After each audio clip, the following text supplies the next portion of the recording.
teman-teman, perkenalkan nama saya Vindi Novianti. Di sini saya akan mempresentasikan isu etika bisnis tentang PHK sepihak dan upah tidak layak di Indonesia. Kasus ini diambil dari salah satu PT, yaitu PT Rangga Eka Pratama.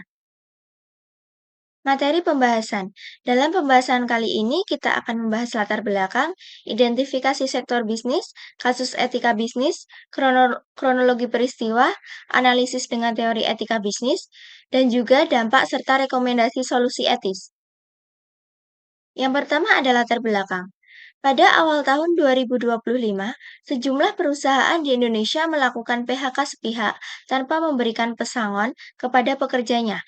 Padahal menurut Undang-Undang Ketenagakerjaan dan Undang-Undang Cipta Kerja, pemberi kerja wajib membayar pesangon serta kompensasi lain bila PHK tidak bisa dihindari. Misalnya, buruh pabrik di Tangerang mengalami pemutusan kontrak selama 15 bulan tanpa menerima uang pesangon sesuai ketentuan Peraturan Perundang-undangan Nomor 35 Tahun 2021. Kejadian semacam ini mencerminkan isu sistematik dalam praktik ketenagakerjaan yang belum sepenuhnya sesuai hukum. Identifikasi sektor bisnis. Yang pertama, industri pengolahan atau manufaktur, sektor utama PHK sejak awal tahun 2025. Kemudian perdagangan besar dan eceran atau retail, angka PHK cukup tinggi termasuk sektor retail modern dan tradisional. Kemudian jasa lainnya juga ada, termasuk logistik, transportasi, serta layanan administrasi dan teknis. Pada gelombang PHK hingga April 2025, industri pengolahan atau manufaktur menunjukkan dampak paling besar dengan sekitar 16.801 pekerja kehilangan pekerjaan dari total 24.036 orang yang terkena PHK. Sektor lain yang cukup terdampak meliputi perdagangan besar dan eceran kurang lebih 3.622 orang, serta jasa lainnya kurang lebih 2.012 orang. Termasuk sektor perhotelan, retail modern, dan teknologi media. Industri padat karya seperti tekstil, garmen, alas kaki, dan elektronik sangat rentan karena tekanan dari produk impor murah dan berkurangnya permintaan ekspor. Kasus etika bisnis.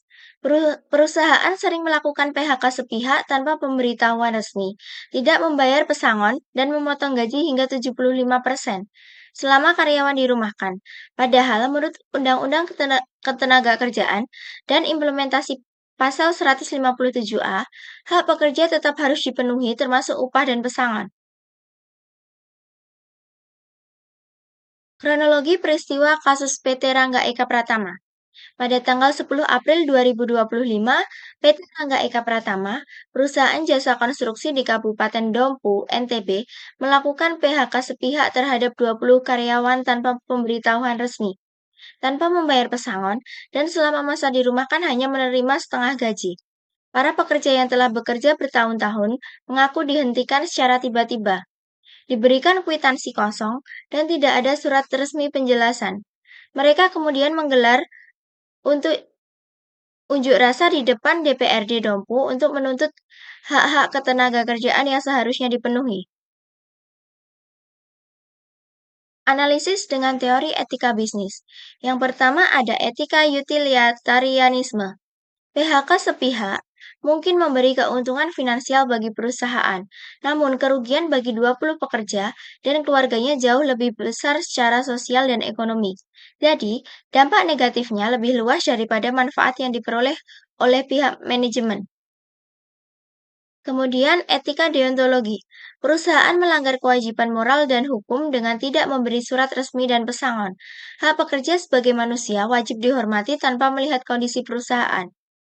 Tindakan ini bertentangan dengan prinsip perlakuan adil yang dijamin Undang-Undang Ketenagakerjaan.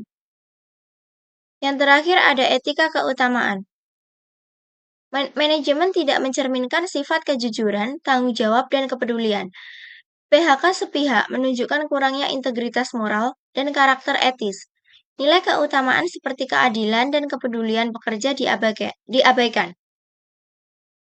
Dampak terhadap bisnis, konsumen, dan masyarakat.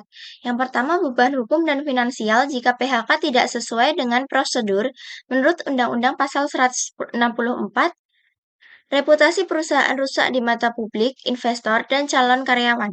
Moral dan produktivitas staf tersisa menurun akibat ketidakadilan internal. Yang kedua, daya beli berkurang, konsumen konsumsi produk atau jasa melemah, penurunan penurunan permintaan menyebabkan tertundanya atau terhentinya pengembangan produk yang merupakan bisnis pipeline dalam jangka panjang. Kemudian, yang terakhir PHK massal, meningkatkan kemiskinan dan memperburuk ekonomi lokal. Konsumsi rumah tangga turun, tekanan ekonomi meningkat untuk masyarakat terdampak. Rekomendasi solusi etis. Pemenuhan hak pekerja secara penuh, di antaranya membayar pesangon sesuai undang-undang, memberi kompensasi penuh. Kemudian melakukan transparansi dan komunikasi.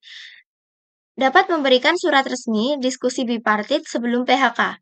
Kemudian program mitigasi sosial, pelatihan ulang, jaminan kehilangan pekerjaan, dan pelibatan CSR perusahaan. Kemudian penerapan nilai etika deontologis dan keutamaan. Penghormatan terhadap kewajiban moral terhadap pekerja bukan hanya pertimbangan efisiensi. Kesimpulannya, kasus PHK sepihak di PT Rangga Eka Pratama menegaskan adanya masalah serius dalam hak ketenagakerjaan dan etika bisnis, di mana karyawan kehilangan hak dasar tanpa prosedur yang adil. Perusahaan seharusnya menempatkan nilai keadilan, tanggung jawab sosial, dan kemanusiaan di depan, bukan hanya mengejar efisiensi semata. Mari kita jadikan kasus ini sebagai pembelajaran bagi perusahaan lain. Menjalankan praktik ketenagakerjaan secara etis bukan hanya kewajiban hukum, tapi juga fondasi dan kelangsungan bisnis di masyarakat luas. Sekian dari saya, kurang lebihnya mohon maaf. Terima kasih.